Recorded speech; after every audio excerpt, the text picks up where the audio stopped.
that. And in many other ways, I won't go through the details, Obama has stretched violation of civil liberties and also expanded war to an extent beyond what I expected, in fact.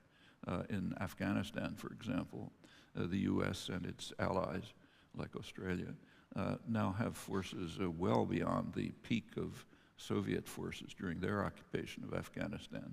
And in fact, last year was the most violent year in Afghanistan since 2001.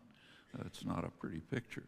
And in many ways, I think he's, won't go through further details, has gone beyond at least what I expected in pursuing pretty much the same agendas. It's not the whole story. I mean, there have been a few steps that I think are positive and better than would have taken place under, say, a McCain administration. Like he appointed quite a good Secretary of Labor, and some of the labor laws were beginning to be implemented a little bit. There are a few other things.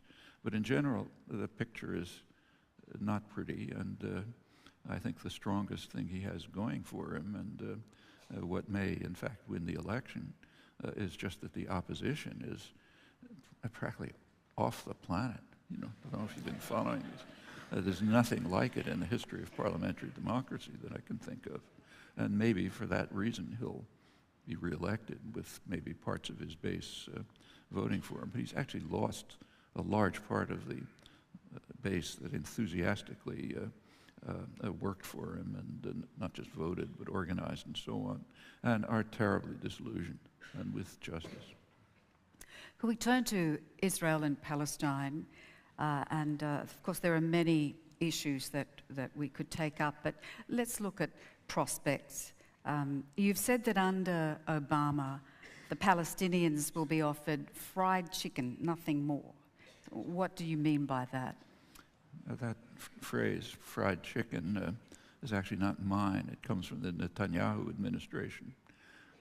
In 1996, Shimon Peres was prime minister, and he was then replaced by Benjamin Netanyahu in a vote in 1996. In Peres's last press conference, he was asked, will there ever be a Palestinian state? He said, there'll never be a Palestinian state. We'll never permit it.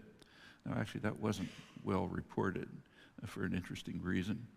He was actually giving a press conference to a group of American correspondents, Newsweek and others. But there were some Israeli correspondents there, too.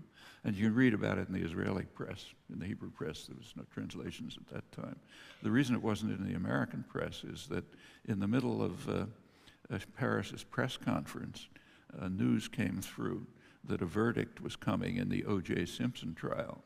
So all the American reporters scampered out of the room to get the important news, and Peres could make these comments to a small number of Israeli reporters. Well, that was the Peres administration. Then Netanyahu came in. This was his first term. He's now in his second term. And his information minister was asked, what do they think about whether there could be a Palestinian state? And he answered, well, he said, our plan is to leave a few fragments of the West Bank in Palestinian hands. We're not interested in them. We don't want to bother with the population. And if they want to call it a state, we don't mind. Or they can call it fried